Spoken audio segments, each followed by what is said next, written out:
Hello and welcome to NewsBlitzer. It's been over 30 days since the Pahalgam terror attack and over 14 days since the retributive operations in Ur. India has categorically sent the message to Pakistan and to the global community that any further acts of cross-border terrorism would be met with manifold retribution. But retribution in itself cannot contain terrorism. Operation Sindoor was a result of the Pahalgam incident which, importantly, did not happen in a vacuum. Rather, it occurred because of gross failures of the union government, and unless responsibility is fixed for these failures and the lacunae corrected, there is no guarantee that such incidents will not occur again. Today, we'll uncover the intelligence failures behind the Pahalgam attack and explore the role of policy decisions in this tragedy. Number 1. First, a critical warning was ignored. On April 4, 2025, just weeks before the attack, Central Intelligence Agencies intercepted information that a Pakistan-based terror group was scouting hotels in Pahalgam for a potential strike. This alert was shared through the subsidiary Multi-Agency Center, a platform meant to ensure quick action. But shockingly, no steps were taken, no extra patrols, no surveillance, no advisories to tourists. This failure to act left Baharin vulnerable, allowing terrorists to execute their plan unimpeded. What this reveals that a specific terror warning was ignored by the government, thereby giving the terrorists a free run to conduct their activities. Number 2. Security forces underestimated the threat to tourists in Jammu and Kashmir. Intelligence reports explicitly flagged tourists as potential targets, alongside groups like non-local laborers and Hindu pilgrims. Yet, as reported by India Today and other publications, an intelligence officer noted that the security forces assumed tourists were low-priority targets based on past patterns. This gross miscalculation led to reduced vigilance in tourist areas, making them easy targets for the attackers. Number 3. Baharin Valley was left unprotected. In January 2025, a Central Reserve Police Force post was removed from the area, leaving it unguarded during the peak tourist season. According to Frontline, this decision may have been driven by a desire to project normalcy in Kashmir after the 2019 abrogation of Article 370. The absence of security created a gap that the terrorists exploited with devastating consequences. The question needs to be asked: why was Baharin left unprotected, especially after knowing it was a favorite spot for visitors to Pahalgam? Number 4. In the weeks before the attack, general intelligence warnings indicated potential strikes on tourist sites in Jammu and Kashmir, including areas like the Chagam near Srinagar. The Times of India and other publications reported that while security was tightened in Srinagar, these measures didn't extend to Pahalgam region. The general warnings may have been vague, but the fact that such warnings existed in an area besieged by regular terror attacks, ignoring these warnings and the failure to apply them broadly meant Baharin remained unprotected. Number 5. Was it merely intelligence failures that led to the tragedy? Counterterrorism expert Ajay Sahni argues otherwise. In Frontline, he stated that the attack was a result of policy, propaganda, and political failures. The government's push to Project Zero terrorism in Kashmir may have led to downplaying threats. Decisions like removing security posts and avoiding tourist advisories prioritized political narratives over safety, potentially overriding critical intelligence. In effect, it was the government's urge to project a false sense of security after removal of Article 370 that contributed to the intelligence apparatus taking a lackadaisical approach. Number 6.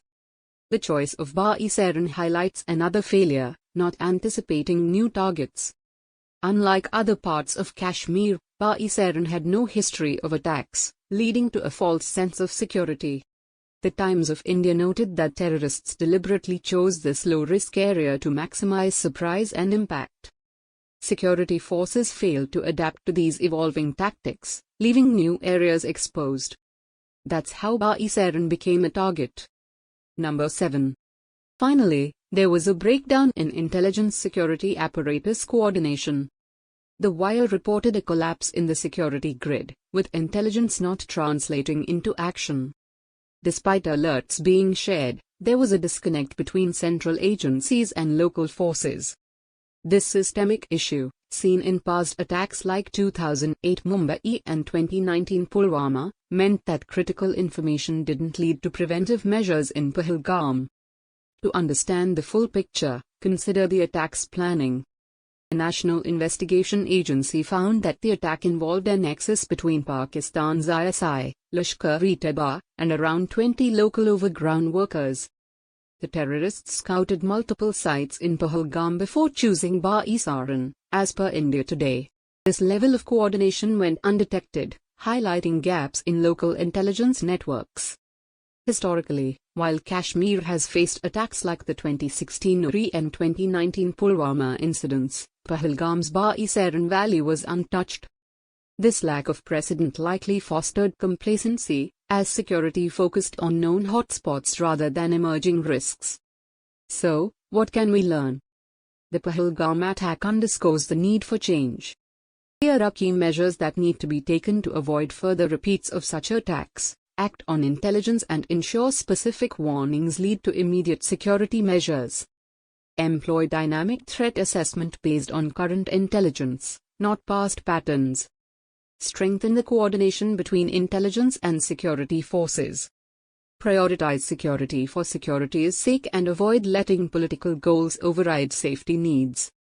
Disrupt local networks by enhancing efforts to counter overground workers through community engagement. These steps can help prevent future tragedies. Unless the incompetence and negligence that led to the incident is curtailed and responsibility fixed for the failures and the lacunae that have been highlighted, there is no guarantee that such incidents won't recur. Yet, instead of addressing these critical issues that cost lives, the ruling BJP, including Prime Minister Modi, is preoccupied with using the entire episode to gain political mileage. In fact, MPs from the BJP have gone as far as to accusing the women whose husbands were shot in Pahalgam of cowardice, while the real responsibility lies with the government. This is not the conduct of a mature democracy, of mature and sensible MPs, nor of a government doing its best to preventing recurrences of Pahalgam. Majoritarian politics and efforts to eliminate terrorism cannot be in the same bed without wreaking havoc. Moreover, by itself, Operation Sindoor won't contain terrorist activity, as we have already seen with reports coming in of attempts of infiltration by terrorists at the border even after Operation Sindoor.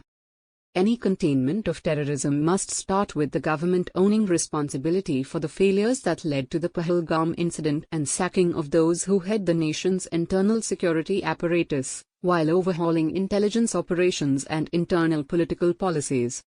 Prime Minister Modi, who has been saying Sindoor runs in his blood, should take a lead in this effort by abstaining from seeking political gains from terror and addressing the failures that led to the entire episode.